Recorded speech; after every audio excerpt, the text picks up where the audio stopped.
We're live yet? Hello? It says we're live. Hello, everybody. Hello, everyone. Welcome back to Three Market Minds. Welcome to another live stream. I'm here with Anagalu, and we are going to be discussing AI and biotech today, and we're going to go over some investment options for biotech companies that are heavily involved in AI. But before we get to that, let's go over the disclaimer. All right, so this live stream is for entertainment purposes only. This is not financial advice. We are not financial advisors. Always do your own research. Everything we're talking about is extremely risky. So please read the disclaimer, do your own research, and be careful out there. Okay, let's go over the agenda. So if you have any questions, we will answer your questions. Just please make sure to leave them in the comments section, and we will get back to you with any questions you have. We'll take a quick look at the stock market. We'll go over our favorite, the normal stocks that we look at, which are some of our favorites. So S&P 500, Nvidia, SpaceX, Tesla, etc. Meta, now Hood, and also crypto, right? Bitcoin, ETH. Solana. And then today's discussion topic, like I mentioned, it's going to be AI in biotech. We're going to do a review of a few stocks, Lilly, ISRG. I can't remember what that's called. It's something surgical. Gen B. Honestly, I can't remember what that one is either. But Regeneron, Vertex, I think is that mRNA, CRISPR, HIMS, and more. All right, so yeah, that's we're going to be looking at all of those. It's going to be great. We're going to have a good time. It was a great week in the market. Let me get our faces back up. Yeah. So last week when we left off, we were saying the market looked extremely bullish, and it still looks that way. There was some volatility this last week, but overall we just kept grinding higher, and the market still looks very bullish. Let's just jump right in. Unless you got anything to add in Agalu before we start jumping into charts. Anything you want to say? No, we can jump into the charts. Okay, let's do it. Let's jump right in. Okay, let me get to trading view. So I'm going to show trading view. Yeah, there we go. All right, I'm showing trading view in Agalu. Since the share isn't working in Zoom, you're just going to have to open up your own trading view. And I'll tell you what we're looking at first, and then you can just comment. Try it? Did you try it? Want me to try again? Yeah, I can try again. Yeah. I can try again. Please. Okay, give us. All right, everyone, just be patient. I'm going to try using. Oh yeah, it's working. Great. Okay, awesome. Great, it's working. Yeah, so I'm going to go ahead and share trading view so we can all look at the same charts. I'm sharing it in Zoom. I'm already sharing it in OBS. Yeah, so we're good to go. Let me maximize this thing. All right. So we're showing the S&P 500. I still got the bull flag, the big bull flag that I drew in last week. This time I put in the target price. So target 852, which is way up there. And this last week, we had the big nice run up. We had the flag pull. So this last week, we've just been grinding higher, right? It's still going higher. And what I'm seeing right now is another bull flag, a smaller bull flag coming out of this giant bull flag. But what's got me real excited is that the flag itself is pointing up, right? The flag is pointing up. It's making a pennant. Because normally the flag just kind of points to the side or points down a little bit. No, this isn't a pennant. This is more than a pennant. I mean, this is more bullish than a pennant because it's a tight pennant that's pointing up. It's like another flag almost. It is a little flag, right? Here's the flagpole, but the flag that's attached is pointing up. That's extremely bullish. That's really bullish, right? Usually the flag kind of points down, so you get a little bit of a pullback and then a bounce, or it goes to the side and then it bounces up. This flag is pointing up. That's a very bullish sign. So So just to go over it again, it's supposed to go as high as like. Can you go over the measurement again? Yeah, so when you have a bull Yeah, flag, right? When you it's pretty easy to see the flag. So, yeah, right, you draw your flag, and then what you do is you measure the flag pole. So like the flag pole here started at I usually start at the bottom of the body of the lowest candle. So I got it at like around 632.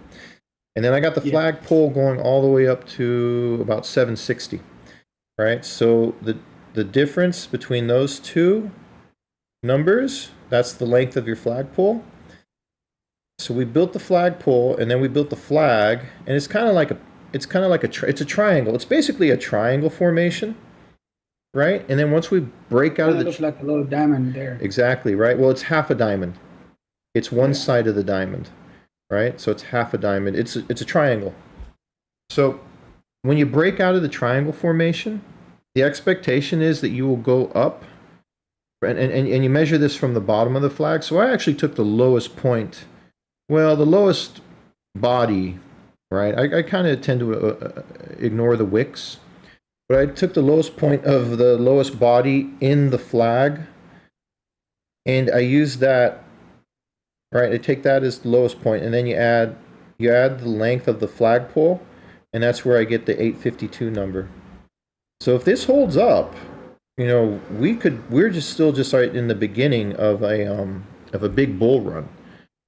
yeah, And that's what's so exciting. And so far, we're getting really some nice bullish confirmation. The fact that we're making another little flag, and the flag is pointing up, is very bullish, right? That's how bullish it is. That's how much bullish momentum we got. Is that because the flag usually is kind of a pullback, a consolidation period. No, it's just the flag is so bullish. There's so much bullish momentum. The flag is pointing straight up.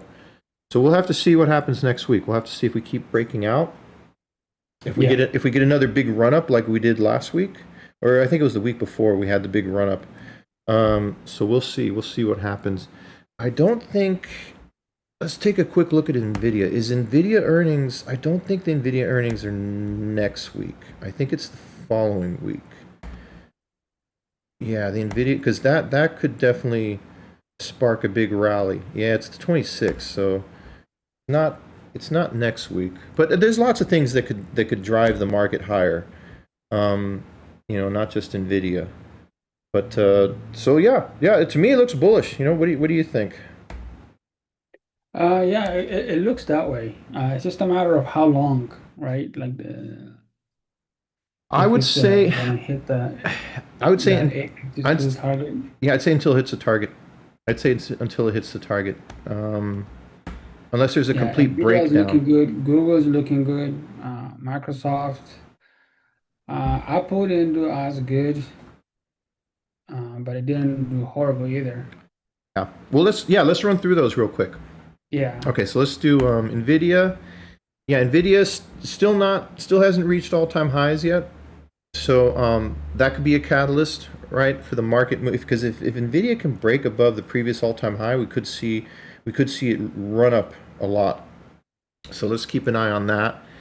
So Nvidia is one that could rally higher. And then you also said Google looks pretty good. Let me bring up Google. yeah. It kind of Uh, cooled off the yeah, past yeah, it's two, kind of 3 days, but it was going up. yeah. I think this still looks really bullish, right? Just because it's still bouncing off the 200-day moving average. So as long as it stays above the 200-day moving average, I think this will be fine. It might, it still might go sideways a little bit. I would wait until it touches the 200-day moving average if you're going to add some more, and then let's see if it can turn Yeah, around. And then you said Microsoft too. Microsoft, yeah, Microsoft still looks really good. Although this is kind of a bearish signal. It's not quite a shooting star, but it's like an inverted hammer. So you might see Microsoft pull back a little bit, but or it could just keep going higher. But Microsoft looks really good, especially because it's above the 200-day moving average and the 52-week moving average. This one looks really good. You could just add more at a pullback if it does go back and test the 52 or the 200-day. What was the other one you mentioned? Apple? Can we, Apple, yeah, Apple, they had their earning. Their guidance was not that good. Yeah, So, Apple had already run. See, this is what I mean, right? If a company runs up before earnings and hits all-time highs before earnings, it doesn't really have anywhere to go after earnings. yeah. It's so yeah, a lot of times it's kind of a sell the news event.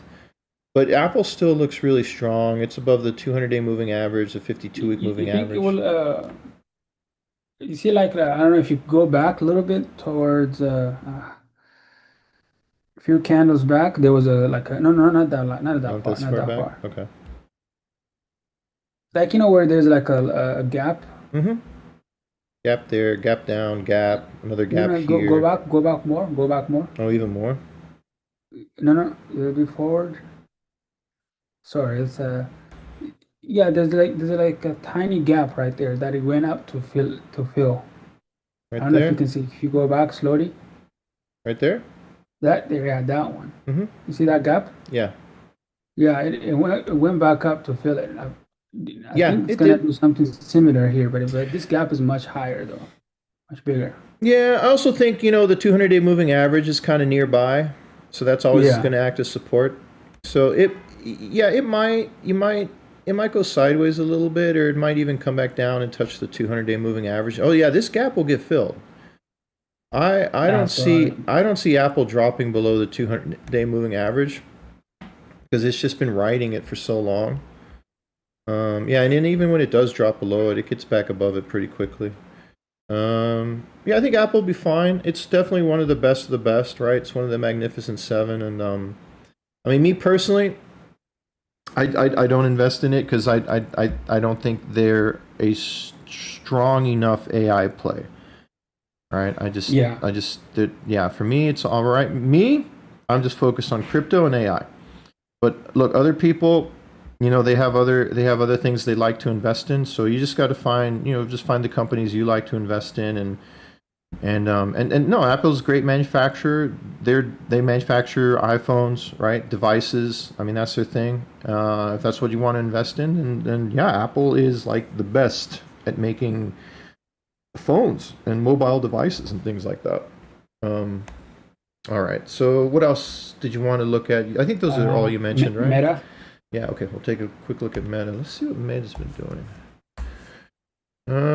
Okay. It's still just kind of okay. So it filled after the sell off. It filled the gap, and now it's just grinding sideways.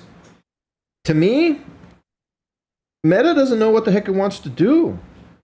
It doesn't know what it wants Yeah, to do. It doesn't know which way it wants to go. It's just been stuck all year. It's been stuck for the whole last year. It's just been stuck in this range, and it doesn't know which way it wants to go. It doesn't know if it wants to sell off or it doesn't want to know if it wants to break higher. And so I think eventually it'll break higher, but you might be waiting a while. If you're in Meta, you might be waiting a while. I mean, this one's a good one to accumulate. And look, there's lots of other companies that are in the same boat as this, like Tesla. Tesla, yeah, Tesla might be going sideways for a long time, but that's okay. I mean, it's a good time to accumulate. But yeah. So Meta just needs to figure out what the heck do you want to do. It's just stuck between 500 and 720. It's just stuck in this range, and that's what I see. That's what I see. What do you think? yeah. I don't like that it's below the moving average. It's a good time to accumulate. You know, you just you Yeah, can buy all that you want. So what I typically do is I'll have a number. Like there's a certain amount of stock that I want to own for each stock. Right? For Robinhood, for ServiceNow, it's like I want to own 100 ServiceNow. For Robinhood, I want to own 150. For Circle, I want to own 100 Circle. So if you have a certain number that you want to own for Meta, this is a good time to hit your number. Just hit your number. You're right. If it's a high priority for you, just get the number that you want, and then look at other stocks because there's other good stocks out there, and I mean that's what I do, right? I buy. Okay, so once I get all the Circle I want, I move on to something else. Um, yeah, so that's what I would suggest. Just dollar cost average till you hit your target for how much Meta you want to own, and then move on to something else. Okay. Anyone else? Anything else you want to look at, or we could just kind of go down the list, take a look at these other ones real quick. I guess maybe SpaceX. Yeah, that's all right. Let's get down the list. So SpaceX has been moving up, and they look good. They look good. It looks like they found the bottom, right? It looks like they found the bottom. When did And it go back up? what's that? When did it go back up? Is it When did? Oh, the date? Yeah, it was after yeah. earnings. It was earnings. So the day before earnings, or the day of earnings, because earnings was in the afternoon, it moved up like 10%, and then after earnings, it just gave it all back and more. But then 2 days after the And then it earnings, moved back up. it made this bullish engulfing candle, and then it just started going crazy. And I think what it was is, I think it just took a lot of people, it took a long time, I think, for people to digest the earnings and look at the earnings and realize, hey, these earnings are really good. And then people were also scared about the selling lockup for the early investors ending. It ended like a day or something after the earnings, so I think people were cautious about that. But then once you got through the earnings and once you got through the the end of the lockup period, and it didn't sell off anymore, then everyone started jumping back in, and now it's back above the IPO price. Oh, I had it here. It was at 135. I'm going to put it back in. So now that it's back above the IPO price, I think that's very, very bearish. Bullish. Sorry, I think that's really bullish that we're back. And the IPO price was 135. Or the pre-IPO price was 135, and then it opened at like 150. Yeah, over here. So it opened at 150 here. So and look, it's kind of acting as resistance. So that 150 price is kind of acting as resistance now. But I think once we break through that, I mean, this looks really good. In fact, I could see Yeah, it. that's I could see it doing something like this. All right, so here's your left shoulder, and then here's your head. I could see it doing something like this. It goes up, and then it sells off a little bit, and then it goes up, and then goes back to like all-time highs, and then that'll give your inverted head and shoulders pattern. But let's see. It's still way too early to be saying that this is an inverted head and shoulders pattern. But yeah, that's my hope that it does that. What do you think? do you think it will keep going down? I think the Like the bottom. I think the bottom's in. I think it's going to stay above 135 now. The pre-IPO price. Like you could have, if you're able to get into the IPO, you could buy it at 135. I think it's going to stay above that price now. If it can stay above that price, I think it'll keep going up all the way back up to like 171. If it falls below that 135 price, I could see it maybe going back down and consolidating and then trying to come back up again. I don't see it going back down here again, but if it does, that's a good price to buy. Really good support here. okay. Yeah, but it looks good. It looks good. Just hold this one. All right, so let's look at Elon's other company, Tesla. So this one was trying to fill the gap from the sell-off, but it lost some steam. So we got to wait and see what's going to happen next week. I wonder why I put that line there. Oh, I see. Yeah, look, see this line here was acting as support. Now it's acting as resistance. It was support over here. Now it's resistance here. Yeah. So this one, honestly, Hopefully if it can break above it, it should fill the pressure gap, there. right? Yeah. Yeah. But if it can't break above it, I could see it just consolidating in this channel between 300 and 342, 340. I could see it just bouncing for the next few months. So this one is a good one to DCA. This one's a good one to DCA. That's all I'm going to say. I really don't know when it's going to get back above 400. It could be a long time. It seems like all the momentum right now is in SpaceX. SpaceX has all the momentum. Yeah. So if you got money and you're going to buy an Elon Musk company, people are going to buy SpaceX and not Tesla. And even Elon, I think like 75% of his wealth now is from SpaceX. So maybe he's I don't know, giving. for me, it's not like a, I guess it is a rocket science, but it's an easy one to SpaceX is decide, rocket huh? science. It's Yeah. also AI. And then Elon was saying he thinks that the AI portion of SpaceX is going to be even bigger than the rocket part. So it's a really interesting company. It's a great company. So is Tesla. But I think right now SpaceX has all the momentum. And we might just see SpaceX go higher, keep going higher for the rest of the year, and Tesla just going sideways. Um, yeah. Yep. Okay, let's just keep grinding through these. Let's get through these real quick so we can move on to the AI and biotech. Hood looks okay. You know, it looks like it's still struggling to get back above the 200-day moving average. So we're just waiting for that. Now is above the 200-day moving average. Great, wonderful. Just needs to stay above it, and it'll do fine. Actually, you know what? This morning at the so this morning I had a breakfast with the Project Management Institute chapter of San Diego, and there was a bunch of people there who work in they're all project managers. Um, okay, okay. So I just got an email from Nagalu. He got disconnected on Zoom, so he's restarting Zoom. Are you back with us, Nagalu?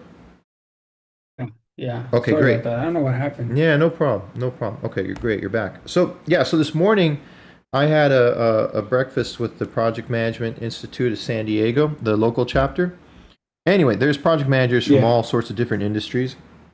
There was a guy from ServiceNow and there, and I got his contact Really? information. Yeah, and I told him, yeah, I invest in ServiceNow. I think it's a great company. He just joined and just moved out to San Diego. He said he had done a couple internships the last 2 summers in San Diego with the company, and I was telling him, yeah, I invest a lot of money in ServiceNow. I think it's a great company. So I was telling him, keep the stock, hold on to the stock, and yeah. So I thought that was kind of cool. Actually, couldn't believe it when he said he was at ServiceNow. I didn't even know ServiceNow had a site out here in San Diego. I knew Amazon was out here Oh because yeah, I. yeah. I didn't tell you last time. After I actually dropped off a car there after a bus Oh, you did. at their yeah, at their So you headquarters. saw their Well, I don't headquarters. know if it's the Okay, headquarters. It's a big site.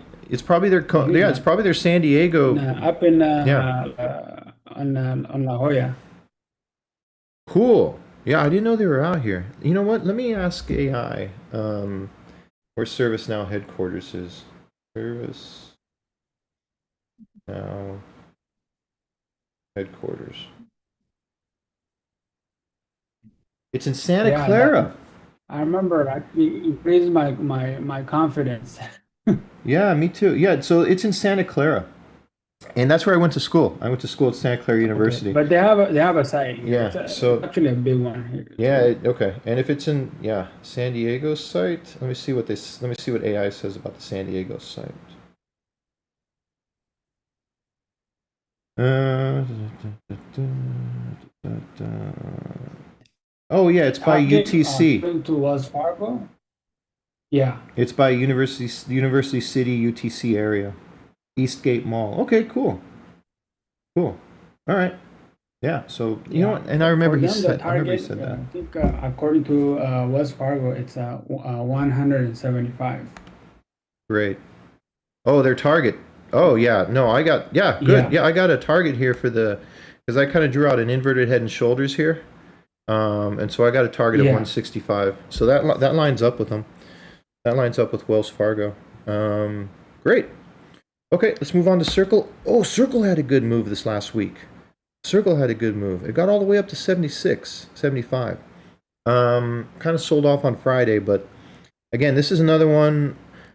I'm not really expecting them to do too much this year, but I think next year when crypto really gets into the bull market, although we should start the bull market, we should start the bull market at the end of this year, or the bull cycle. We should start the bull cycle in crypto at the end of this year, or at least hit the bottom in October. Although the bottom might already be in. but we might just be going sideways until October. But again, ServiceNow, I'm expecting big things from them in 2027. So this is another one I'm saving for, just holding on to, and I'll just accumulate. Okay, we already looked at Microsoft and Google. CrowdStrike. CrowdStrike still looks amazing. Might see a little bit of a pullback. All right, let's get through these AI plays real quick. I saw some of them were bouncing back up. Taiwan Semiconductor looks fine. Yeah, it looks fine. Still grinding higher. AMD's back over 500. That's great. I know there was a little bit of a sell-off after the earnings, but it wasn't really that much. So this one is forming a diamond pattern. This is really interesting. This is really interesting. This one's really, really interesting. You see that? You see the diamond pattern? Sorry, what was it? Yeah, AMD. AMD. Too big. It's a low flag. Yeah, or a bull flag. Yep. So, yeah, if it can break out, jeez, if it can break up and out of this bull flag, that'll be a big move, because that's 200 to 580, so that's like 380 from the bottom, 380 plus, yeah, that'll take it almost to $800. If this is a bull flag and it breaks out of it, it'll take it to 800. That said, though, if it's a diamond, if it's a diamond pattern and it breaks down, you could see it go all the way back to the 200-day moving average, or even lower. I don't think that's going to happen, though. I really don't. Where would you put a stop loss? Put a stop loss at 400. Maybe lower. Maybe lower, 360. I don't know. I mean, if stop loss, okay. Yeah, I'd put a stop loss at 420, something like that. Because it needs to keep this upward momentum. So I mean, if you want it, you can put an aggressive stop loss at 460. Because if it gets down to 460, then this upward momentum is done. But the bull flag still could be in place. Yeah, I don't know. I mean, it looks good. It does look good. If I always, like I said, I always liked AMD. I think they're a really good number 2 after NVIDIA. Really, really good number 2. Oh, that's right. I wanted to mention NVIDIA because they were in the news a little bit. So SpaceX announced that they were only going to use NVIDIA chips for their server stations that they're going to put in orbit. And then there was another company that said they were only using NVIDIA. Oh, yeah, Lilly. They own like 1,000 NVIDIA chips. That's right. We'll get to Lilly in a bit, but Lilly, yeah, Lilly has like 1,000 NVIDIA chips or something like that for their AI computing power that they're using. But again, it's just to reiterate, NVIDIA is the best of the best. They're really far ahead of everyone else. But AMD though is a great second place one. Okay, so yeah, AMD looks really bullish, really bullish. Let's see about ARM. ARM not so bullish. ARM sold off. We'll see what happens. It could go lower. You don't think that's like a revert? If I was going to buy ARM, I would wait until it touched the 200-day moving average. I would just be patient and wait. That's what I would do. I would just try to be patient. And to be honest, if I was to have any money and I was going to invest in AI, I would just buy NVIDIA. And I would just keep buying and buying and buying NVIDIA till I had all the NVIDIA that I thought I needed. And then I would buy AMD. That's what I would do. But, I mean, you could, I really don't know. It's kind of, I don't know which way this one's going to go. It's kind of in the middle. It could be recovering. It could go higher. It could come back lower and then touch the 200-day and move up. I'm not sure. But I like ARM. I mean, I do like ARM. What do you think? Oh, I mean, I think it's like very close to the bottom. Like say the moving average might be a good spot. You can like wait for that, but you can also risk it kind of running away from you. Yeah. That's always a risk. That's always a risk. If I understand it correctly, they're known for energy management, like their chips. Yes. So, Yeah, uh, efficient chips. If chips are efficient with yeah. energy usage, yeah. Yeah. So if there's like some sort of like, whenever there's like a big investment in data center, some big company decides to buy a whole bunch, Oh no, you they're can see their revenue I going like up. them. No, I like ARM. I like ARM. Yeah. It's just Nvidia. And then here's another reminder about Nvidia. Their price per earnings ratio is cheaper than Costco's. Okay, it makes no sense. Wow. It makes no sense. Yeah, it's crazy. I'm pretty sure it's Costco. It's either Costco or Walmart. Let me ask Grok real quick. Um, Go back to but yeah, I just like Nvidia so much.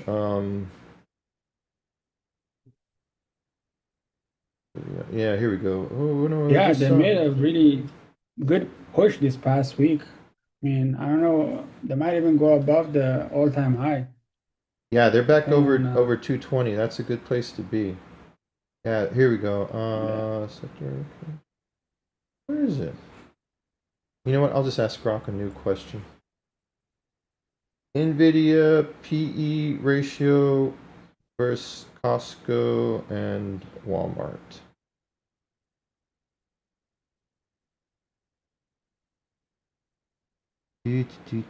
Oh, I changed my Grok subscription. Oh, here it goes. Hmm. Yeah, Nvidia has a no way. Um, so okay, that's trailing 12-month price per earnings. It's Nvidia has a lower price per earnings for trailing than Costco. Nvidia's at 34.5, Costco's around 48, Walmart's at 40.5. Let's look at forward-looking PE. So it's yeah, the forward-looking PE is what you want to look at, I believe. Um, I think that's what I've heard the finance guys saying. Yeah, it's still cheaper. Nvidia's forward PE is 22, 23 to 25. Costco's 42. Walmart's 37.5 to 40. Absolutely insane. Insane. This is nuts. It makes no sense. So Nvidia is at a great price right now. So if you don't have any AI, buy Nvidia until you think you have enough. Okay, let's move on to Micron. Micron again's kind of grinding higher, back up over almost to 1,000 again. Looks good, but it's one of these. It's like in the middle. It's like it could go higher. It could go to 1,600, or it could just fall back down to 600. So for me, I mean, what makes it easy for me to invest is, like I said, I know which one's the best. Nvidia is the best, so I just invest in Nvidia, and then I don't have to worry about having to make a decision about Micron or ARM, because I'm buying Nvidia. Marvel, same thing. Marvel's like in the middle. It's like, could it go higher? Yeah. Could it go back down? Yeah. But Nvidia, that one's definitely going up. Yeah, Marvel looks very similar to So ARM. yeah, they all look the same. They've all had this big pullback. AMD has held up the best. But yeah, all right. Let's look at Bloom Uh, Energy. can we look at the Qualcomm? Yeah, Qualcomm's a good one. Yeah, okay. Uh, So Bloom Energy, real quick. Bloom Energy, I don't know. It looks like it could kind of rolling over. Bloom Energy's so risky. I wouldn't even touch it. I'd rather invest in AMD than Bloom Energy. Yeah, Qualcomm, I know they're trying to get into AI too. I think they're trying to make their own chips. Yeah, yeah, yeah. This is what I remember. I think they had a big run up because they were talking about their own chips, and then it just reverted. So Qualcomm, yeah, this reminds me a lot of like Meta. It doesn't know what it wants to do. It looked like it wanted to break so out. ARM, I would say ARM, AMD, uh, what is it? And Qualcomm, they all sort of dominate the gadgets industry, right? Like, Mm, the phones, the laptops, and things like that. yeah. Uh, So especially like Android phones they run on Qualcomm. Yeah. Yeah. I mean, Qualcomm's one you could, you could put some money into it, just Yeah, make a small bag, right? Make it a small percentage of your portfolio. But I suggest putting most of your money in Nvidia. All right, Nvidia should NVIDIA. be your biggest, at least for me, Nvidia is by far my biggest AI investment. It's even bigger than my Tesla investment now because Tesla's been doing so bad and Nvidia has been shooting up. It's in fact, my Nvidia holdings are getting close to being equal to my Bitcoin holdings. Really close. And I wouldn't be surprised because Bitcoin's in a down year. I wouldn't be surprised if in like a month or two, my Nvidia is my biggest investment, bigger than my Bitcoin, and it's already much bigger than my Tesla, which really surprises me. But I have enough Nvidia. Like I have all the Nvidia that I want. I really don't need to buy anymore. What I need to buy more now of is Tesla and SpaceX. I need to get more of those. Okay, want to move on to crypto real quick, and then we'll finally get into Yes. biotech. Sound good? Yeah, yeah. Okay. All right. MicroStrategy. Still just going sideways. Oh my goodness. Look at this. Just sideways. Sideways. Morningstar pattern still in play, but it's just grinding sideways. Nothing to see there. BMNR. This is the Bitminer. This is the Ethereum treasury company. Just grinding higher. Let's take a look at Bitcoin. Bitcoin had a little bit of a pullback.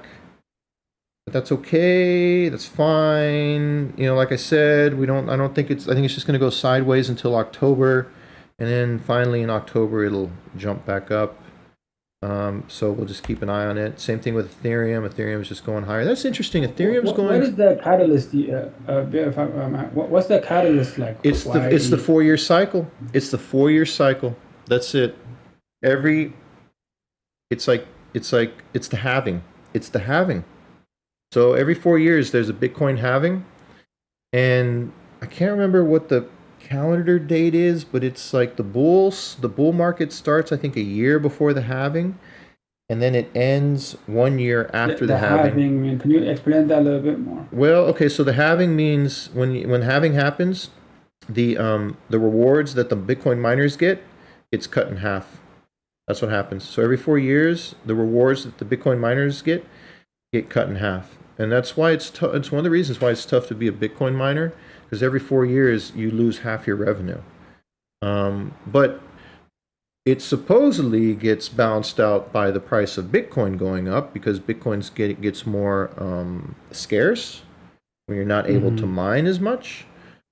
But it's all based on the halving and the calendar around the halving. So it's Historically, it goes up every time. exactly, yeah. Historically, this is the month that you have the bottom, and then you start on a bull run that goes through the halving and like a year after the halving, and then everything sells off, and then you have a whole year of sell off until you get to this month. That's it. That's the catalyst, and it's anyway. A lot of Bitcoin bulls say they believe that the 4 year cycle's done and dead because we got institutions investing in Bitcoin now, so they're not going to let it fall. They won't let it sell off. And then you got a lot of bears that say, no, no, no. The 4 year cycle exists. It will always exist, and you have to follow it no matter what. The truth, I think, is somewhere in between, because normally during the bear year, the bear bottom, right, the bottom of the bear year, Bitcoin will get to like 70 to 80% below its previous all-time high. Right now, we're at 50%. And I believe that if it weren't for companies like MicroStrategy and companies like Fidelity having the Bitcoin ETF and pouring tons of money into Bitcoin, if it weren't for the institutional investors, I do think Bitcoin would be at like 35,000 instead of 63,000, or 40,000 instead of 63,000. I think Bitcoin would have fallen 70% instead of only falling 50%, which is a big deal. And so I do think the bottom is in. But there's a lot of bears that are out there. They're saying, no, Bitcoin has to drop 75%. 50% isn't enough.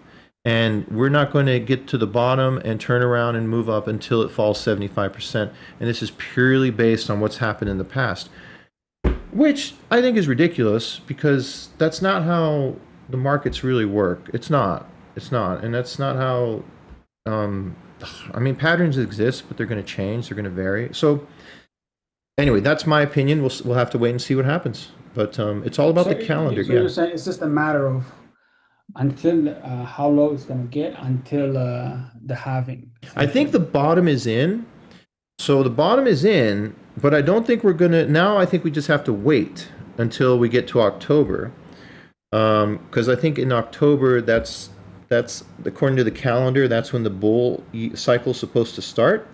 I think the bottom is already in, but I don't think we're going to take off until October. So I think we're just going to go sideways. And October's coming up. We just got one more month, right? We got a month and a half. We got August, September, and then we could see like October 1st, it just takes off. Yeah. And it's all just based on the calendar. So Bitcoin is another one that is actually, I think, is at a great price right now. I think it's a really good price to DCA. And you know what? I think I'm gonna jump on that one. Yeah, and if you're gonna buy crypto, buy Bitcoin. Don't buy MicroStrategy. I think MicroStrategy is MicroStrategy's always been more risky than Bitcoin. If you don't own any crypto, buy Bitcoin. If once you get all the Bitcoin you need, then okay, look at other stuff. Look at Ethereum, look at Solana, look at MicroStrategy. Look at Circle. I really like Circle. I think Circle can get back to $300 next year. I really like Circle. MicroStrategy? Sure, yeah. I think MicroStrategy is going to be fine. I don't know if they're going to get back to all-time highs, but I could see them getting back to 400, which is still like a 4x. But yeah, I don't think crypto is going to do anything until October. And it'll just go sideways. Although that said, you know what? I did have one thought I wanted to show though. Okay, so it's just interesting that the Bitmine is grinding higher.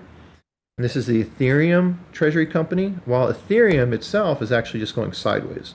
So that's kind of interesting. That's kind of interesting to note. Now, would I invest in Bitmine? No. I would prefer to buy a bunch of Ethereum, but I would buy Bitcoin before I buy Ethereum. Solana, yeah, it's just going sideways. Link is very interesting. Look at this. Link blew up yesterday.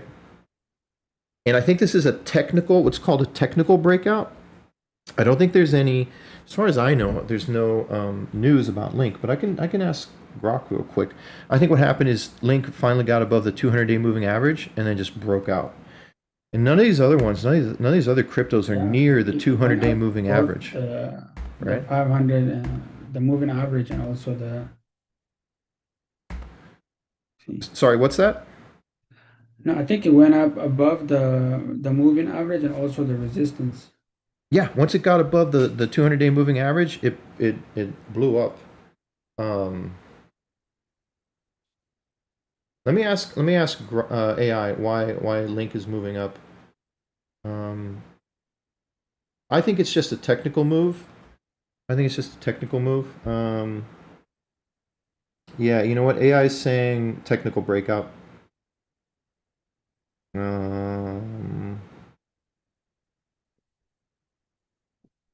Yeah, I don't really see any news.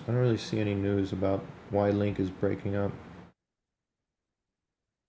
4 days ago, 1 day ago, I don't see anything today. Yeah, I think it's just a technical breakout. So we'll see if it holds it. It might give it up. It might give it up. But I would expect to see the same thing happen to these other cryptos once they get above their 200-day moving average. I'd expect to see them shoot up, just like Link did. Hype is already above its 200-day moving average. Oh, let me visit CashCat again. So CashCat's looking pretty good. This is a meme coin that my brother and I are invested in. So it's doing pretty good. To me, it looks like it's putting in an inverted head and shoulders. It did really well since the last time. Oh yeah, last week, huh? yeah. It did really well. I think it's going to do even better. I like it, it did sell off at the neckline right here. So it's following the technical analysis pretty well because it got up to this neckline where it sold off here. So it got up to the neckline and then sold off. But you see how the wicks are on the bottom? That means that there's some buying pressure pushing it higher. And so I could see it making like an inverted head and shoulders and going all the way to point 0.3. But I'll probably, if it does do that, I'll probably sell it well before that. Once it gets over point 0.2, I might think about selling it. Or even if it gets to all-time highs, I might think about selling it. So I'm still holding it. My Cybertruck bill is not due for another week, so I'm going to hold it for at least another week. But I will need to sell this for my Cybertruck. Or, well, I do have other options because I think I said before that I deposited my Ethereum and my Link. I deposited it in Aave, and so I could actually take out a loan with Aave. I could just take out a loan and then use that money to pay the bill. But I'd rather not. I'd rather this thing just go back to all-time highs and then I can sell it and pay my Cybertruck bill. Okay, that's it. Stocks, crypto. All right, let's move on to the let me take a break here. Let me put us back on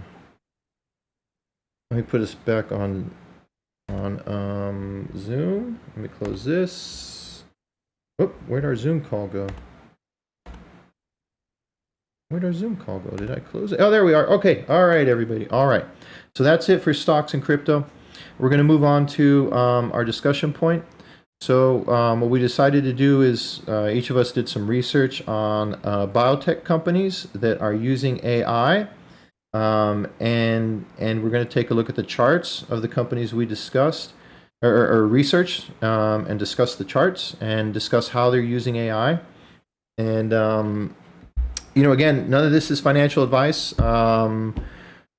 Personally, me right now, I'm not planning on investing in anything other than AI and crypto, but maybe I'll see something today, a chart or something I really like, and maybe I'll move some money. But we'll see. All right, so let me open up TradingView again.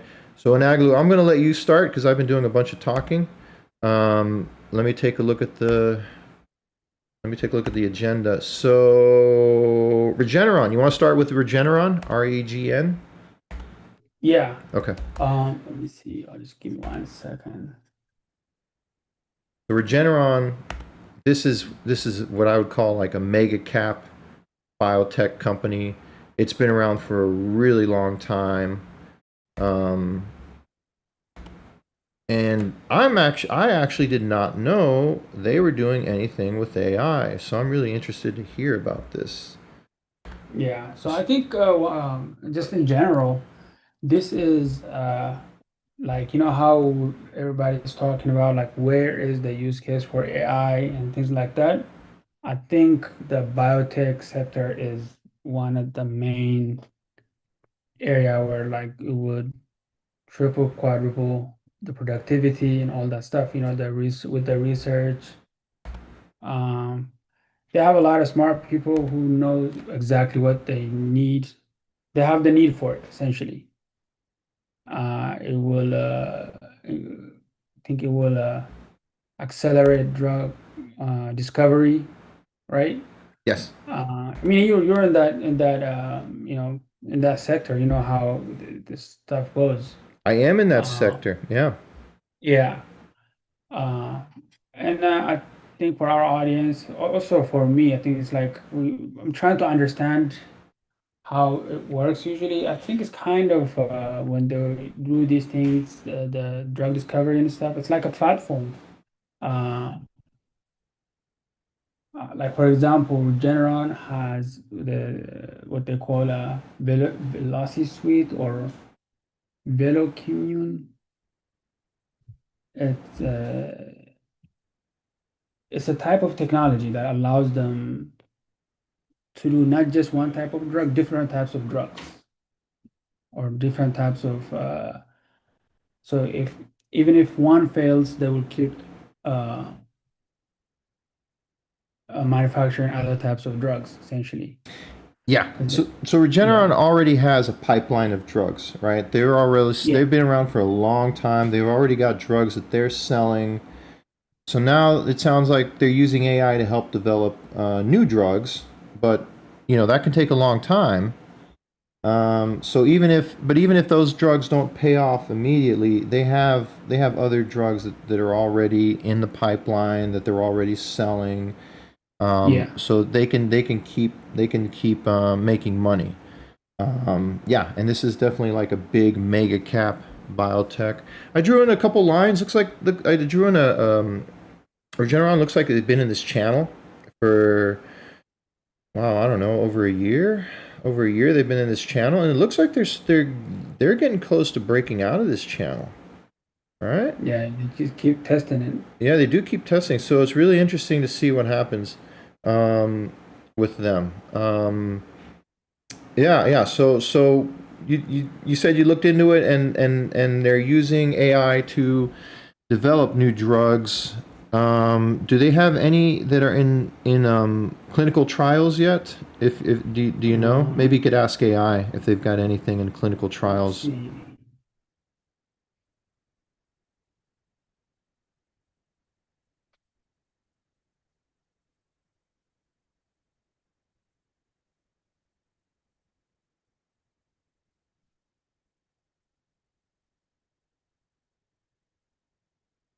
Let me take a They quick. do have a lot of stuff in their pipeline. Yeah. And they're like, I guess they're trying to test whether they can create another, like new franchises. There's a lot of terminologies in here that I don't really understand. Uh, Here, I'll ask Grok. See what Grok says. Does yeah. Regeneron have any drugs made by AI in clinical trials? Let's see what Grok says. So we're going to be looking at a variety of different companies. I know I'm going to be talking about Lilly. Lilly's another big mega cap company, $1 trillion company that already has their own drugs, and but they're still investing a ton of money into AI. But we're also going to be looking at a lot of smaller cap companies that don't have any drugs, and they're trying to make some new drugs using AI, and those are extremely risky, right? Because if their drug is not approved by the FDA, the stock will probably just basically go to zero. Whereas if Regeneron or Lilly, right, if they're make a drug, develop a drug with AI and it gets rejected, they'll be fine because there's such a big company. They already have so many other drugs. Yeah, Regeneron's clinical pipeline, roughly 50 programs, is driven primarily by its long-standing proprietary platforms. Okay, so they don't have any drugs designed by AI yet. Okay, so let me ask what they're doing with what they are doing with AI. What is Regeneron doing with AI? See what they say. See what Grok says. But the Regeneron chart looks good. It looks good. I mean, I would have if I was going to buy it, I would have preferred to buy it when it's on the 200-day moving average down here at 600. But it's still, it still has a long ways to recover because it was up at $1,200. So that's still another 50% move. Okay, so Regeneron uses AI mainly as a powerful data and genetics engine. Not as a primary tool for designing brand new drugs from scratch. They have sequenced 3 million human exomes genomes and are expanding towards tens of millions. AI machine learning is used to interpret genetic variants, link genetic data, well, here it says discover and validate new drug targets, prioritize which targets are most promising. It looks like they're doing a lot of cell or genetic stuff like gene therapies. They invested 200 million for patents, 200 million for electronic health records, 300 million for patents, patients. No, okay, 200 million for electronic health records from 300 million patients. Combine their huge genomic proteomic databases with real-world clinical data. This supports AI-driven work in novel target discovery, better clinical trial. Okay, so you're going to use it for clinical trial design, predictive modeling, precision medicine. Yeah, Velocimmune. Okay. Anyway, yeah, they're putting a bunch of money in. So they're putting a bunch of money in, but yeah, they're putting a bunch of money in, but you may not see any new drugs for a while, right? You may not see the rewards for a while, but they are putting a ton of money in. But the chart looks great. Chart looks great. Okay, let's go on to your next one. Unless there was anything else you wanted to say about Regeneron. Now we can go to the next one. Okay, yeah, Vertex. So Vertex, again, this is another one that's a mega cap pharmaceutical company that's been around for a very long time. They have their own drugs. I think it has something to do with cholesterol. And they're in San Diego. This is a San Diego company. They're out in La Jolla. But go ahead. Tell me, what did you find out about Vertex? Vertex, let's see. Wow, they're making all-time highs. The chart looks really good. Wow. From cystic, they're known for working on cystic fibrosis. Okay. So Yeah, maybe it's not like cholesterol. Maybe. they make use of the gene editing. Okay, so they're doing gene therapies. All right. Yeah, to cell therapy. They have this thing called Casgevy. It's particularly important conceptually because it's one of the first demonstration that CRISPR gene editing can become an actual commercial medicine. Yep. So they actually have, with cystic fibrosis, they were very successful in actually creating the treatment. So now the question is, can they replicate that success with other products? That's kind of what the market is betting on. Yeah. If I'm not mistaken. So the chart looks good. It's a very slow moving chart, right? I mean, it does move up, but it takes years, right? If it's from 2022 all the way up here to 2026, right? So it took 4 years for it to go from 173 to 544, which is good. That's great returns. But Yeah. it's a very slow All of moving that is chart. from just the cystic fibrosis. Yeah. No, it's a very slow moving chart. Yeah, all their money comes from existing drugs. I would say I think if there is going to be a payoff from their AI investment, I don't know. I don't think it would move the chart very much. At least not right now, because these drugs take years and years and years to get approved. But it's a good steady investment, right? It's a good company. It's a good company. Yeah. But you're not going to see it. I guess my point is, don't expect a 2x, in a year.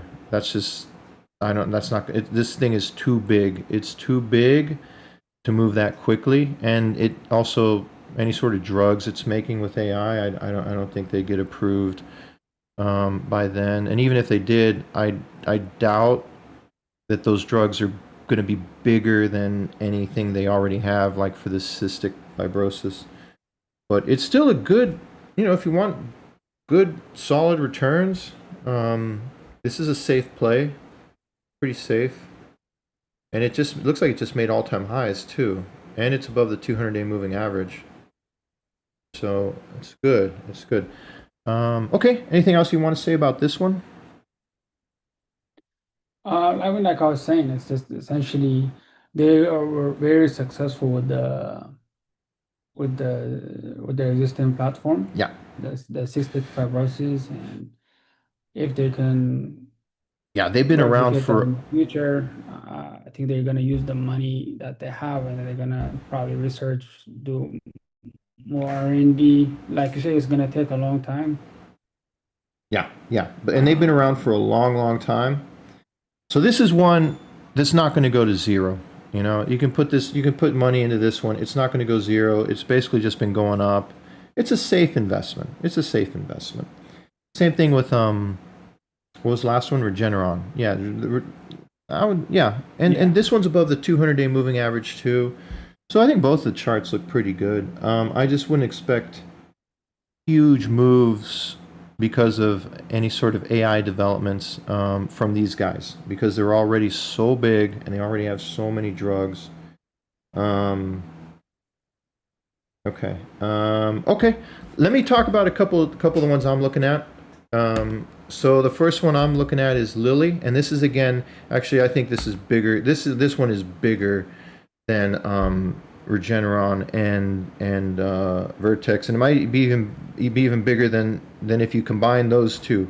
Lilly might still be bigger. This is a $1 trillion company. Lilly is a $1 trillion company. They, of course, are the ones that make the GLP-1 drugs. Their market cap's around 1.05 trillion, revenues 23 billion. They raised their 2026 guidance to 85 to 87 billion. Anyway, again, these guys are huge, right? They're already making money, but they're putting in tons of money into AI. They've got something called, let's see, I just asked AI what they're doing, and I've heard about these things as well. So it's something called LilyPod. So it's an AI supercomputer with over 1,000 NVIDIA Blackwell GPUs used for drug discovery, manufacturing, optimization, drug manufacturing optimizations, medical imaging, and internal AI agents. So that's huge investment. Huge investment. What else they got? NVIDIA Co-Innovation Lab. So up to a $1 billion over 5-year partnership, I guess, with NVIDIA to create a continuous wet lab and dry lab AI system for faster molecule design, and experimentation. They also have something called Toon Lab. Let's see, federated AI platforms that let external biotech companies use Lilly's proprietary drug discovery models. So they're letting other external companies use their technology to develop drugs, which is great. That's great that they're letting other people use their tech. So you and I could go and use the Lilly's Toon Lab to develop a drug if we wanted to. That's great. Kind of like AWS, like like the cloud service. Yeah. No, that's great. And then they did a deal with In Silico medicine deal collaboration worth up to 2.75 billion for AI designed small molecule drug candidates. I'm actually kind of curious about In Silico. So actually, let me ask about In Silico. So what's the point? So Lilly is an amazing company already. They're a $1 trillion company. They're investing tons of money into AI, right? They want to be. It sounds like they want to just be the biggest AI player in biotech. But I wouldn't expect any rewards from this investment for many years. So but I still think Lilly is a great long-term investment. I think it's a safe investment. Anytime it gets below the 200-day moving average, that's a good time to buy. They've already got drugs that that are established. So this is a safe biotech AI investment because Lilly is not going to zero. In fact, they're probably just going to keep going up. And if they are able to develop some drugs using AI, it's just going to keep going up any higher, higher. But realistically though, how much is it going to go up? I don't know. Maybe between now and 2030, it'll go up another 50%.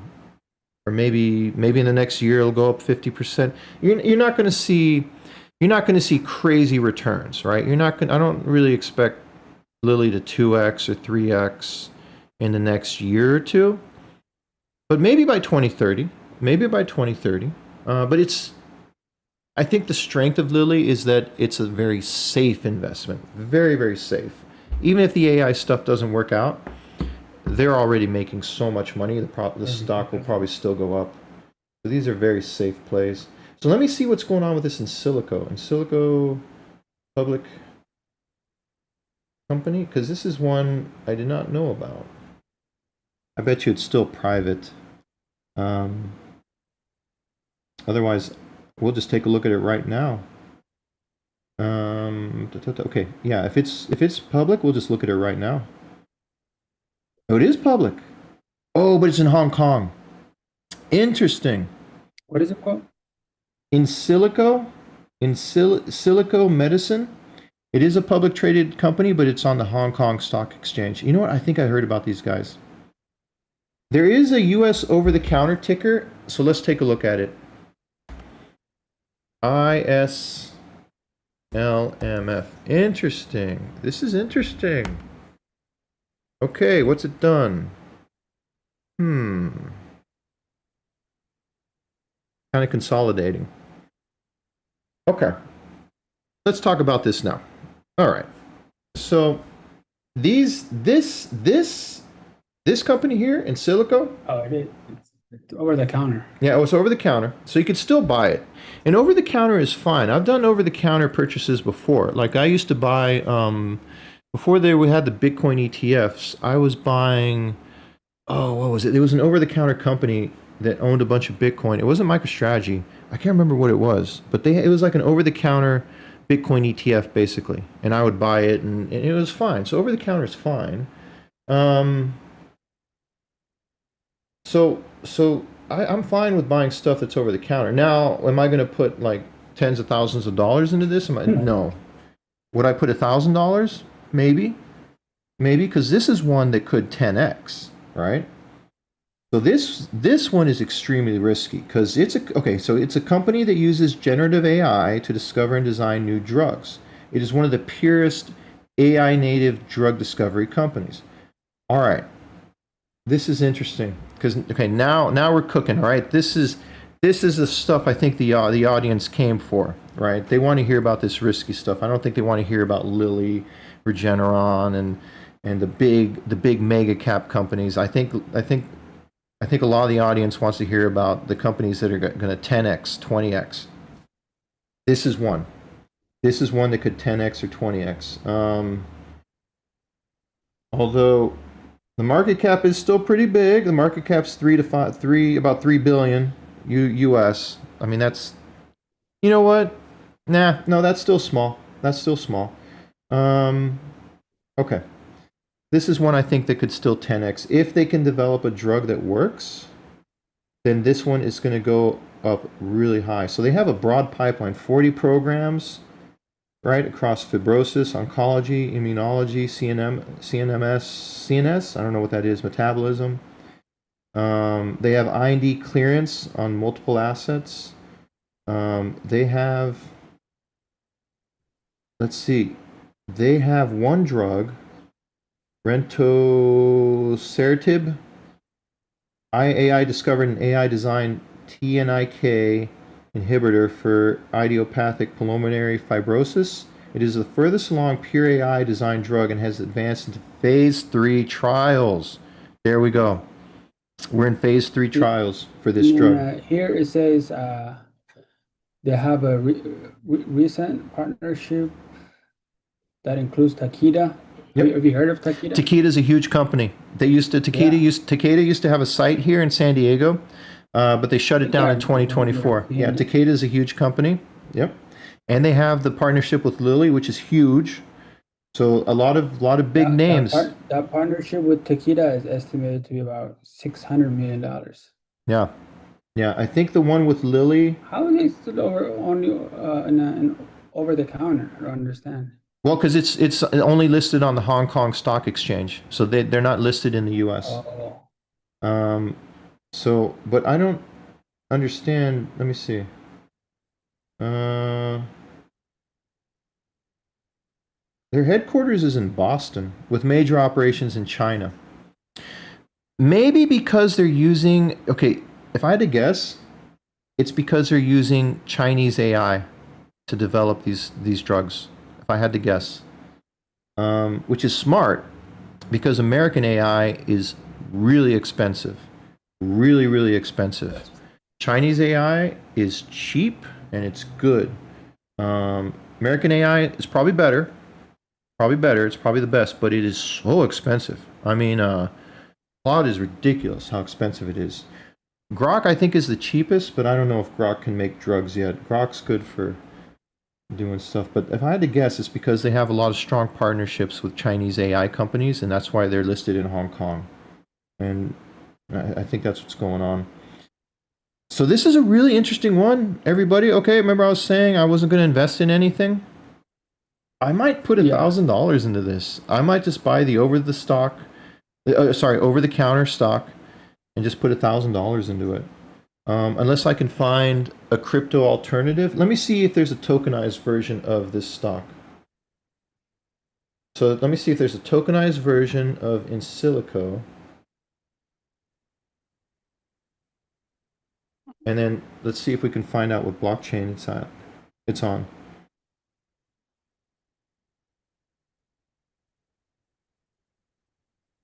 No, no. Is there a tokenized version of the stock? Okay.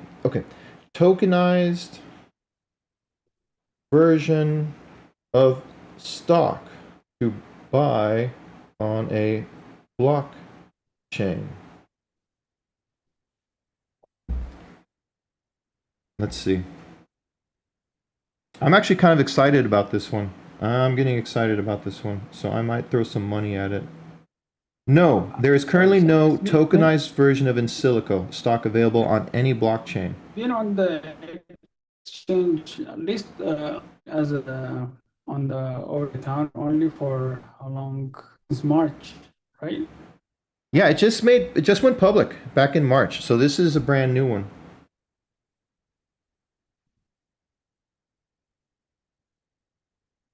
Yeah, this one just went public. I think I'm going to put some money into this one. Let's see. Maybe if I sell Cash Cat and I can make a bunch of money on Cash Cat, and I got some money left over after paying my Cybertruck bill, I might throw it into this one. So there's no tokenized version of this stock, which really surprises me. Man, if we had access to the Hong Kong Stock Exchange, we should buy a bunch of this stock and then tokenize it, and then we could sell it on the blockchain. But anyway, I'm not going to do that. What I'll do is I'll just buy this over the counter. I'll buy it over the counter, and then see what happens. But I'm excited about this one. I really am. Okay, let's move on. Let me talk about one more, and then we can move back to you with your stuff. So I'm going to make this real quick. Intuitive Surgical. This is another one that's been around for a very, very long time. They've actually been doing robots all the way back. Like here, look, we're back in the 20-teens, 2015.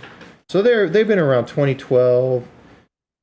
They've been around forever. 2008. How far back does this go? All the way to 2004. Okay, they've been around 20 years, right? So they've been doing robots for surgery for a really long time. And I think what's really interesting now, and I believe what it was before is like humans were controlling the robots, right? So Yeah. they have the robots out there. They've got tons and tons of data, right? Because I imagine all these surgeries are recorded. Yep. They can just train AI how to use their robots, and they can just have AI surgeons, right, use these robots to perform all the procedures. And I think the way what the doctor would do is just tell the robot like where to cut or whatever, and then it would just do the cutting. Whereas I think before maybe the doctor had to kind of manually control the laser or the scalpel Like or a whatever. joystick type of situation. Yeah, exactly. I think before it was more of a joystick kind of situation. And I don't know. Look, I'm guessing. I am completely, absolutely guessing on this, how this works. And But I've seen there's one that called like the Da Vinci. Have you heard of that one? that's their product, Da Vinci. The Da Vinci. Oh, okay. These guys make the Da Vinci surgery robots, right? Oh, that's a big one. Yeah. That's been around for a while. This has been around for 20 years. So now they have the robots, right? And they have the robots. All they have to do now is make the robots smart, right? Train the robots, train them on it, use AI, make the robots smart, and then the robots can start doing surgeries. And the robots, right, if they're trained correctly, I mean they'll be better than any human could ever be. So the chart right now is below the 200-day moving average. So this one could be I think this is a safe one, right? Because these guys have been around for 20 years. They've been making robots for 20 years. The robots aren't going anywhere. Um, so this one I think is a safe one to invest in. Now this one I think if they can figure out AI, this one I think will go up much higher than the other ones, the other big market cap ones that we discussed. This one could definitely be helped a lot out a lot more than AI. All right, so that's my kind of yeah. So that's my second one that I really like. Well, my third one, because now my second one now is this in silico, which in silico, if they get a drug approved, that one will like 10x. I mean, none of the other ones, none of these other companies we've been looking at, there's no way that any of them would 10x. In silico, could 10x. It could also just go to zero if their drugs get rejected. So it's got a bigger upside, but it's more risky. I think this one has a decent upside too. I mean, it's all the way down to 350, 400. It's down to 400. I could see this doubling, in a year. Um, anyway, what do you think? What do you think? You said you know about the Da Vinci robots. And I think like you say, it has a lot of data. Yeah. They've been doing it for a while. But the question is, how long has it been since they've been like, since they have positioned themselves strategically to integrate AI, so that like, like Yeah, to exactly. get training wheels off, essentially. Exactly. And if they're smart, if they got good leadership, Yeah, they would have jumped all over this. Like they would have been working on this now for a couple years, right? So yeah. I don't know. I And then, mean, that's something to dig into. Look into the earnings report. Look into their press releases. See what they're saying about it. Because if they pivot to AI, great. If they go all in, great. If they're hesitant and they're not really doing that, then yeah, it's not a good investment. yeah, that gives an opening for like their competitors. I see there are some competitors, but I don't know. So Right now, yeah, there's a Medtronic. but I think they're bigger. I think they're the biggest Um, player. I think these guys are the biggest player for the yeah, for the robots. So but I think it's worth doing more research. And also research. If you're going to research these guys, might as well research the competitors too, because the competitors, if they're smaller, they could have a bigger upside. So yeah. So yeah, AI surgical robots, right? We've been talking about AI drug discovery. So this is another spin on it. This is AI robots replacing surgeons and doing surgery on people. So that's a different. This is a different type of AI investment. Cool. I'm actually getting yeah. This is excited. this is a big one. I'm actually getting excited Yeah, talking this one is about a big. these. Yeah, Yeah, I'm actually getting excited talking about these. I kind of like these, so I think I might do some more research on ISRG. Okay, so let me throw it back to you now, and let me see the next one on your list. I think was CRISPR. Is that right? CRISPR. Yeah, Okay. that one is more of a technology. I think they just kind of license it. Let Yeah, me it's a gene editing tool. yeah, yeah, and that's gene Uh, editing's been around for a long time. Let me yeah, let me let me bring up the chart. Let me bring up the chart first. So gene editing's been around for a long time. Um, and I remember when it was. Let's see. I remember all the way back here. I remember when they first came out. Yeah, all the way back in 2017. 2017, they came out around 16 bucks. yeah. It got as high So as the one got to the 220. cystic fibrosis one that we were Yeah. talking about for Regeneron. The Yes. Yeah, they used CRISPR technology to make that drug. Interesting. Yeah.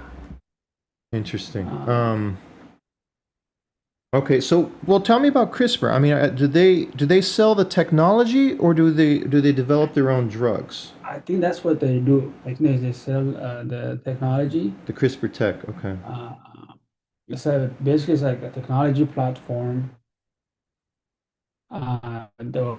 Their attempt is instead of treating, the symptoms, is to modify the genetic instruction contributing to the disease.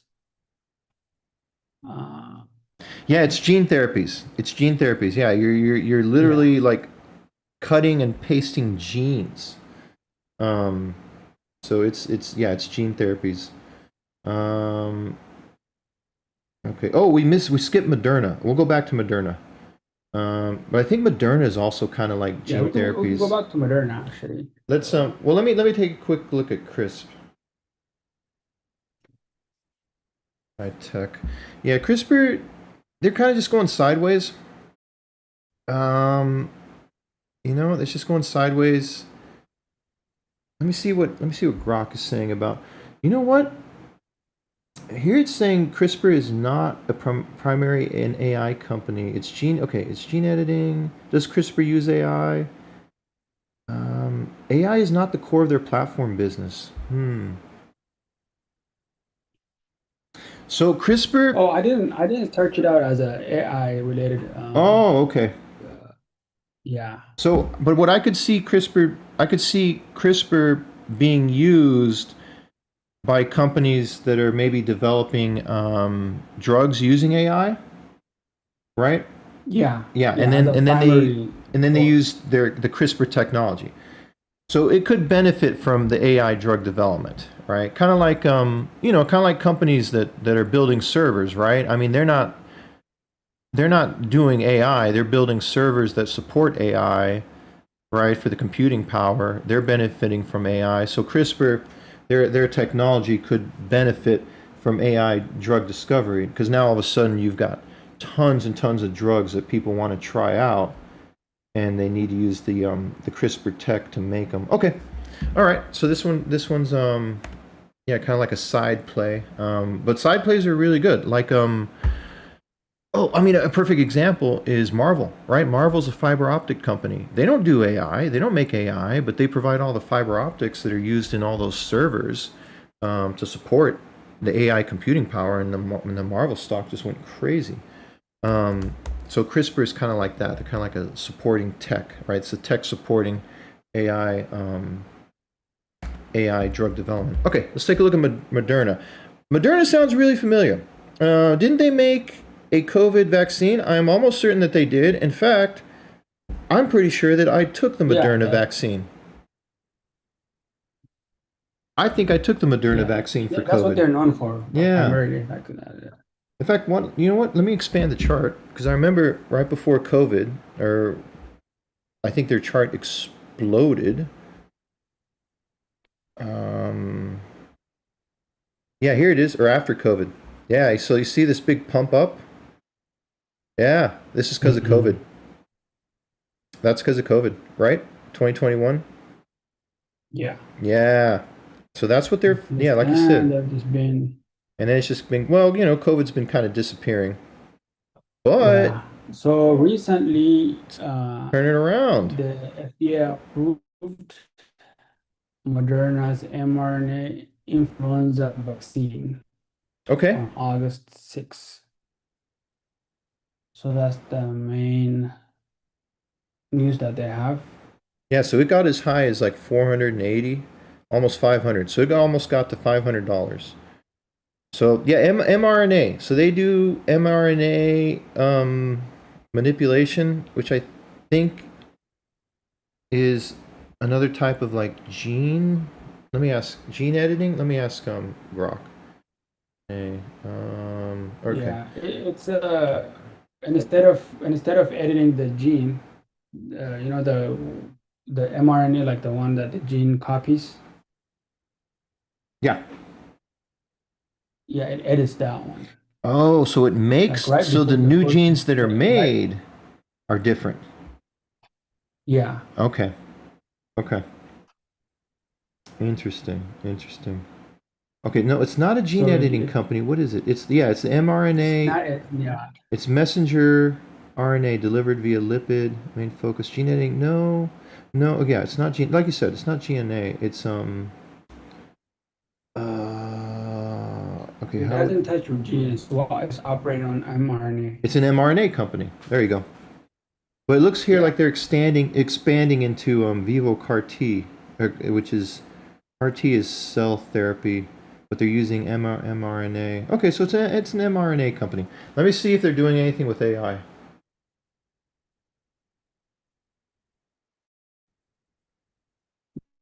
actually didn't this company that's AI related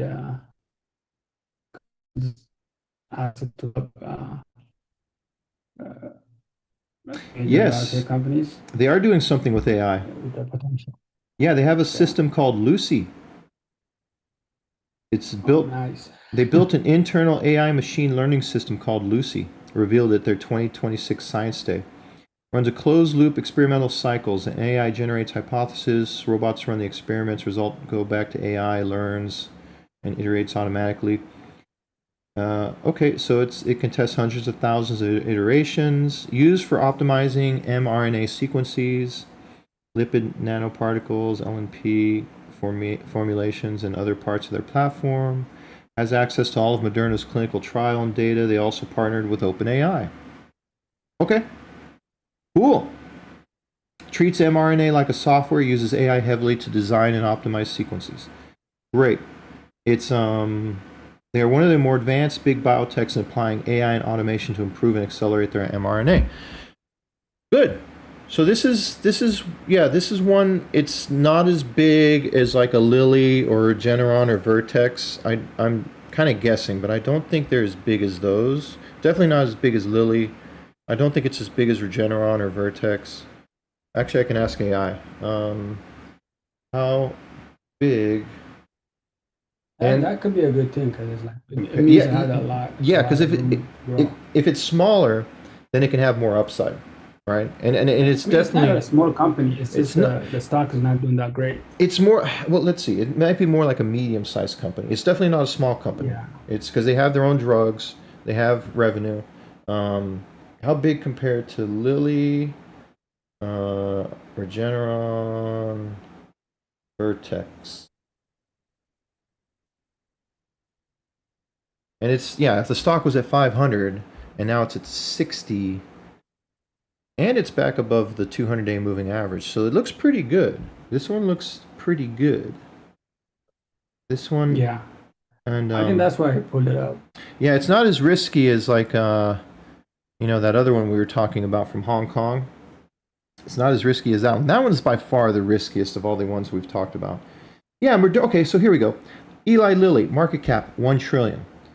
Vertex market cap 128 billion. Regeneron market cap 82 billion. Moderna market cap is 25 billion. I would say yeah, so it's much smaller than the other ones we talked about than Lilly, Vertex, or Hmm. Regeneron. It's much smaller. It's much smaller. So much more upside. Much more upside. So this one, right? You might see a 5x. I could yeah, 5x would take it back to 5x would take it to 300. I mean, if it goes back to all-time highs, that's almost a 10x. That's like a 9x or something. So, yeah, 9x, right? Or 8x. Yeah, I just don't know what else they're gonna make besides vaccines. Yeah, we got to Is it gonna see. be I, like I I think it could take a few years, right? I think it could take a few years for them to get any benefit from the AI investment. And again, these drugs, they take a long time to develop. But this one could be a good one to buy and hold for a while. It seems like the bottom's in. It got all the way to 25. Seems like that bottom is in. Oh, no, it got lower. How low did it get? Oh, that's before it went crazy. That's before COVID, though. But since COVID, it went from yeah. 500 to 20, like $23. It went from 500 to 25. So I think there's more upside to this one. I think the bottom is in on this one. I think there's yeah, you can see there's been other times though where it got above the 200-day moving average and sold off. Got above the 200-day moving average and sold off. But I think this time, I mean, how much more lower can it go? It's, the 20 seems to be the bottom. So this one's a good one too. This one's a good one too to watch. Yeah, I like this one. I like this one. Yeah. Okay, let me see. What other ones did you have on the list? Okay. Oh, hymns. Hymns and And hers. then Hertz. All right, let's take a look at that. I hear about hims and hers a lot. People love to trade this thing. And I also get their commercials a lot on YouTube. I get Yeah. their commercials all the time on YouTube. I am going to be honest though, I think the commercials are really cringe. I don't like the commercials. It kind of I don't like them. But that said, Yeah, they look a kind of lot, like infomercials. yeah, they look like cheap infomercials. I mean, but that said, though, a lot of people I do respect invest in this company. So, yeah, a lot of the YouTubers I respect invest in this company. So, that says a lot. But tell me, what do you think about hims Well, and so hers? they're essentially the middleman, uh they're not biotech company. Yeah, they sell drugs. So Yeah, yeah, all the drugs they sell are made by other people. other Yeah, yeah. they So might they do. have subscribers. It's like a subscription model. Yeah, like CVS or something, right? They're a Yeah, drug, the pharmacy. It's like a pharmacy, but they do some funny stuff like where they'll. So here's another thing I don't quite like is they'll take like four different medications and then combine them into one, and I'm like, has that been tested? Because it's you don't. Yeah, I can understand. Each one of each one of those drugs was tested by themselves individually and approved to take by themselves. When you start mixing a bunch of drugs, you don't know how they're going to react together. I have to assume that it's all been tested, but it's yeah. Honestly, yeah. I don't know. I'm not sure. Anyway, go ahead. No, I'm just saying it's sort of like they're partner with the weight loss providers, and also what's the other one? Um, that one is similar to like Viagra and stuff. Yeah, they sell Viagra a Uh, lot. Yep, they yeah, sell hair stuff. Oh, yeah. they are using AI. So they use I guess they use AI doctors. So they use AI agents um, to Subscribe, support patients. prescribe, or To support patients, it sounds oh, like. I wonder if they. And let me ask that. Let me ask that if their AI agents can AI agents prescribe medicine. That would be interesting if they can. yeah. So But it says their revenue per subscriber increased okay, 21%. yeah. So AI agents cannot legally prescribe medicine in the U.S. Okay, not yet. So they use the AI to answer questions, interpret You lab know what results. can probably happen is one doctor can manage a whole bunch of AI Yeah, the agents. doctor's gonna like the AI agent will just go to the doctor and say, "Hey, I Yeah, recommend this," and then the doctor will just sign it off and say, "Yeah, okay, looks good to me." And then the AI agent turns around and then takes care of the patient, tells the patient, gets the patient's info, sends the info, tells, yeah, sends the medication.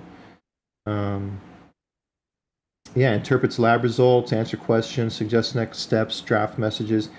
AIs are never allowed to do diagnosis and never allowed to issue prescriptions. Really, a real clinician reviews and approves any treatment or prescription. So, okay. So AI is a powerful assistant, but it is not allowed to prescribe medicine on its own. Not yet. Not yet. But I'll tell you yeah, what, the pharmacists and the doctors, I guarantee you they have like strong unions, and I'm pretty sure they don't want to be replaced by AI. So they'll probably fight it. They'll probably fight it. yeah. I mean, so far I think it's mainly just as a platform to get the drugs. So what it's saying is that they're getting a lot of subscribers because of the GLP-1 drugs. Yep. So the idea is to use, to use that as a customer acquisition, and then I guess push other types of drugs in the future. Yeah. Yeah. Yep. So And how did the stock look to you I don't. It's on the chart? volatile. It's volatile, and I think that's why people trade it a lot. Um, I mean, definitely, when it got below the 200-day moving average all the way down here, you could buy it, double your money. When it's way up here, you can maybe short it. But it's really volatile, and I really don't know which way it's going to go. I really don't. I would say, you want to trade this thing? Go ahead and trade it. I just think there's other more interesting plays.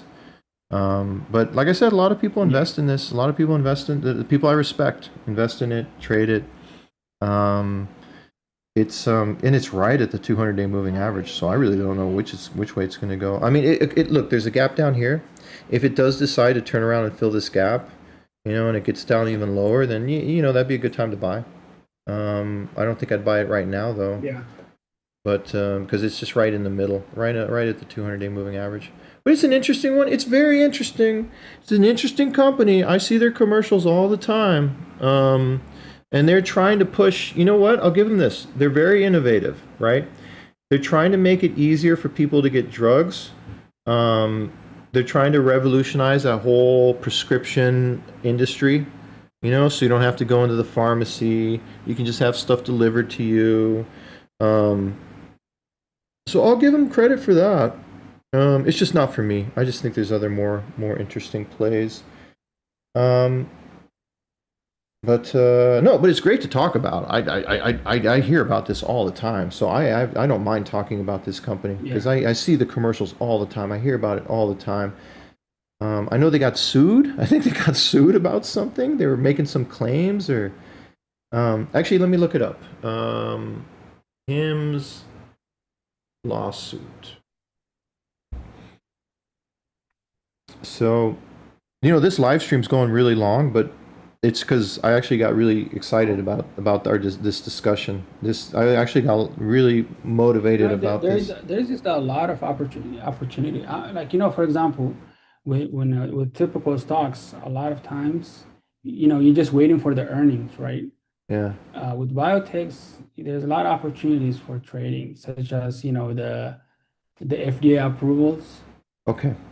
Here we For go. example, right now, the FDA accepted Vertex application for uh, uh, some type of drug, Yeah. like and it's a reported 50% reduction versus placebo for kidney disease. Yep.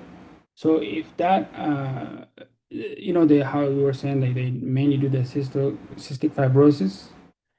So if they establish another franchise like that, that's a huge, huge deal. Yeah. All these drug developers, they need to have drugs in the pipeline because Yeah. their patents run out after I think like 10 years or something, and then they can lose market Hmm. share to generics, right? Because then you can start having generic drug developers just make their drug, right, and cheaper, and so they all of them have to keep having pipelines going. Okay, so here's the Hims lawsuits. So just last month, July 2026, the FTC, along with California and Utah, sued Hims and Hers in federal court for sharing sensitive health information, including medical conditions, with advertising platforms such as Meta and Snap, use deceptive billing practices, charge customers for prescriptions almost immediately after filling out an intake form, sometimes before they spoke with a provider, made it difficult for customers to cancel subscriptions. Hims has called the claims baseless, and they said they'll fight it, so they're going to fight the lawsuit.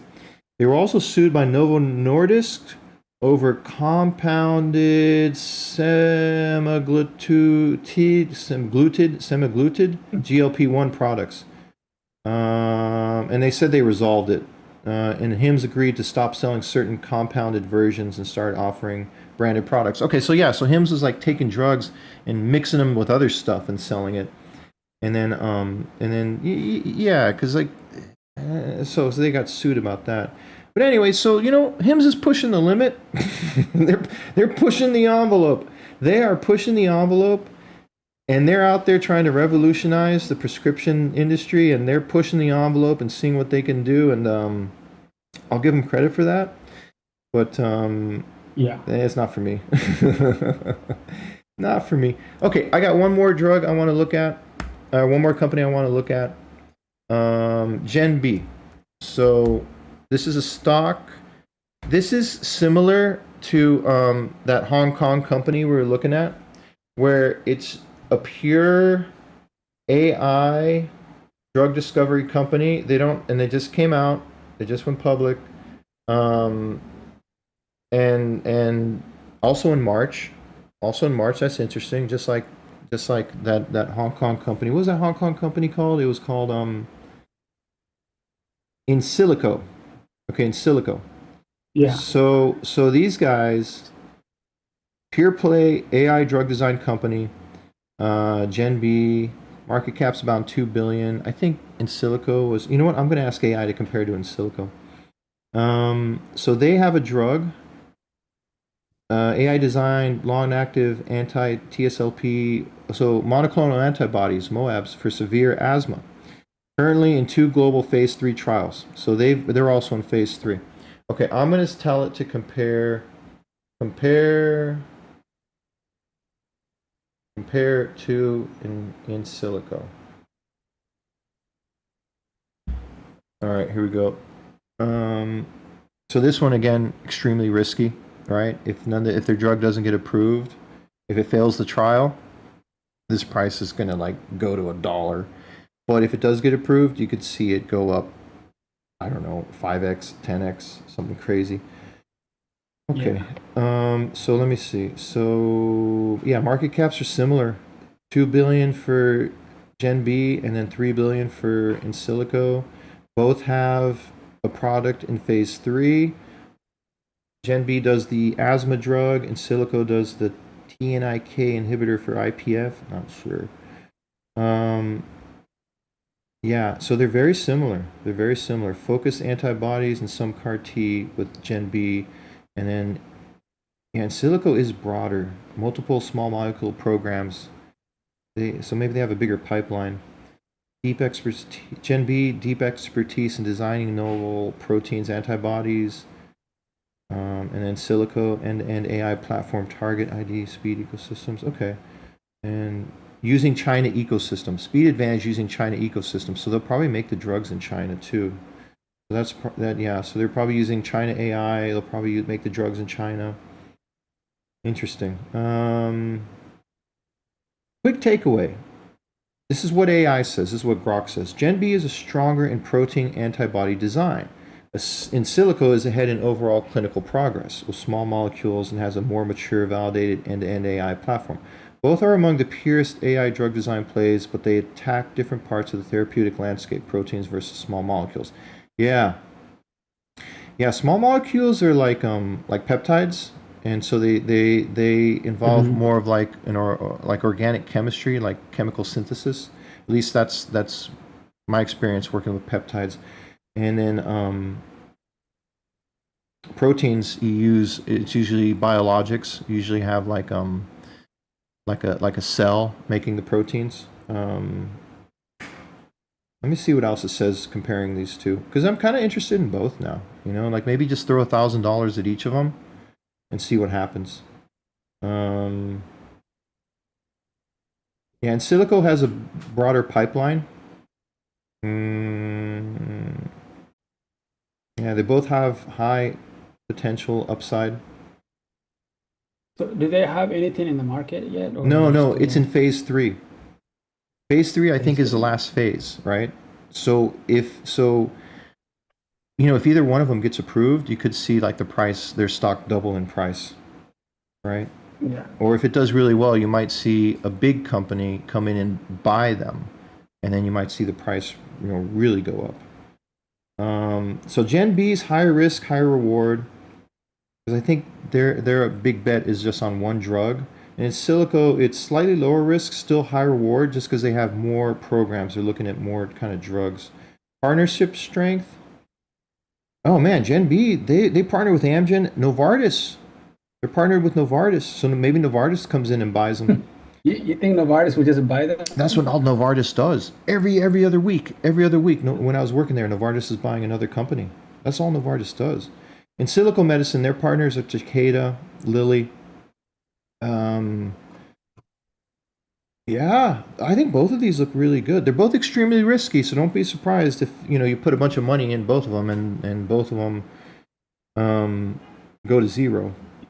But I this think that's is very common. I know it's common in other sectors too, yeah. but I think it's a lot more common in the biotech industry for big companies to just acquire other companies.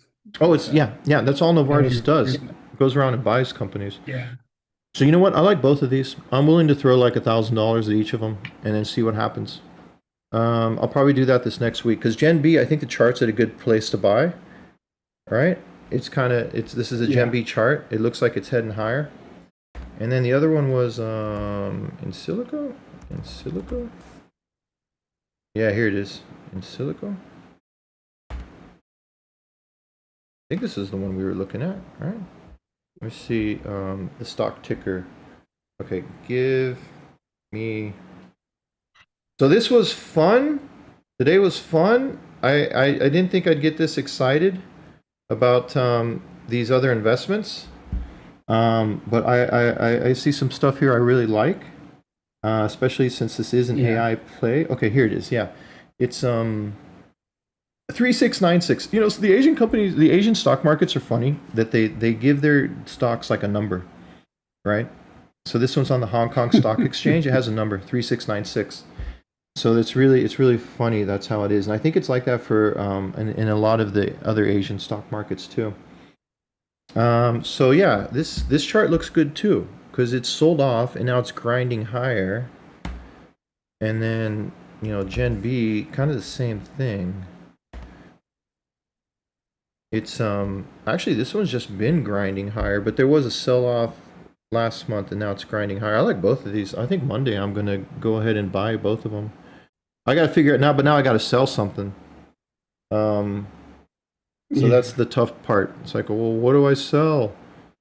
What do I sell? I gotta figure that out. I gotta think about Well, that. so let's say you get stock in one of these companies. Yeah. What happens when that if that company gets acquired? Well, the stock price will shoot up, and then you have Well, as like, a stock owner, it wouldn't affect you. no, it'll be good because now my stock is suddenly worth a bunch more money, and then you can just sell it right away because usually the stock is going to shoot up to whatever price it's at. Yeah. Or you hold it because the actual purchase takes a really long time to complete. And then if you just held it, I think what happens is once the deal's finally done, then you're forced to sell, and then they just give you cash. Or if it's a cash, or if the purchase is like a cash and stock deal, you get some cash and then you get some stock of the new company. I would just ask AI. Usually, what people do is once the buyout is announced, the stock price shoots up really high. Then people usually, if they own the stock on an exchange, then they usually just sell it. Now, if you're an employee at the company, then you usually have to wait. You gotta wait. You gotta wait until the deal is done, and then you'll get your payout.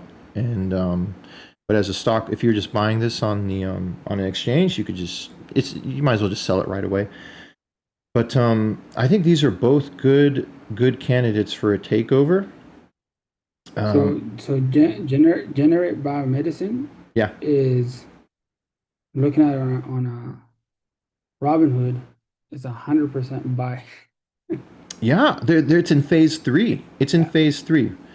So the two that we looked at, both of them, Generate Biomedicine and In Silico, they both have drugs that were developed using AI in phase three.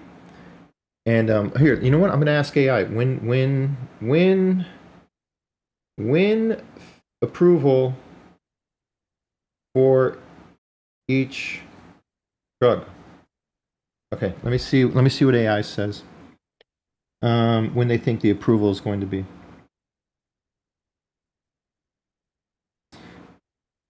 So, okay, Gen B. Oh, okay. 2029. 2029. Oh my God. Yeah. Because the both trials are 52-week studies. You know what? There's no rush to buy these.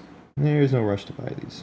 But usually what'll happen is if they'll release preliminary data before Yeah. while the trial's going on, and if the data looks really good, then the stock will shoot Shoot up. up. And then if the data looks good, usually a lot of times a big company will come in and buy them. So it still could be a good buy right now. It still could be a good buy right Yeah, now. because I think it's one of the cases like later on it might be too late to get. Yeah. Right So now you can get like couple of yeah, shares but and forget about it, and then yeah. So I think I'm still gonna go ahead and put like $1,000 in each of these. I just got to figure out what to sell because I'm gonna have to sell either, I don't know, Circle or Robinhood or ServiceNow, or sell some crypto, or sell yeah, I'm gonna have to figure out what to sell. Or maybe I take a loan out. I don't want to take a loan. I don't, you know what? I don't like buying on margin. I don't like buying on margin. I don't like taking yeah, loans out. Mm-mm. You know, every time I buy margin, I do something on margin. It never works out. And honestly, I try to close the margin within. I usually close the margin within a few days. I just don't like it. I'm not comfortable with it. So I'm more comfortable with just selling something and then buying like $1,000 each of these, and then just hold it and see what happens. But okay, I'm gonna take us off. We've covered everything we okay. wanted to cover today. Let me close this. Let me open Zoom again. Whoops, I had Zoom open. I think we should revisit some of these biotech companies in the future, like kind of Yeah, keep an eye on them. yeah. Let's add them to the list of stuff to track. So yeah, we'll Yes. keep tracking them. Yeah, because I'm interested in a lot of these. I'm interested in seeing what Lilly does and what Moderna does, Yeah, and actually there's a exciting bunch of stuff. these that I think are very interesting. So I'll add them to our list. And definitely Gen B and In Silico, I think are really, really interesting. So I'll add them to the list. We'll keep watching them. And let's see, what time are we at right now? How long have we been doing this for? Um, Yeah, we've been doing it for a long we've time. been doing it This is for a probably long one of the time. longest Yeah, but this was a good conversation. this was a good study. This was a good talk, though. Yeah. Um, let me see. How long is? Oh, you can just open this thing up. Uh, I don't see it anywhere. I don't know. I know it's been more than an hour, probably more than an hour and a half. Yeah. But for anyone who made it to the end of this video, thank you. Please remember to like and subscribe, and have a good weekend. And yeah, I hope your next week is great. We'll see you all next week.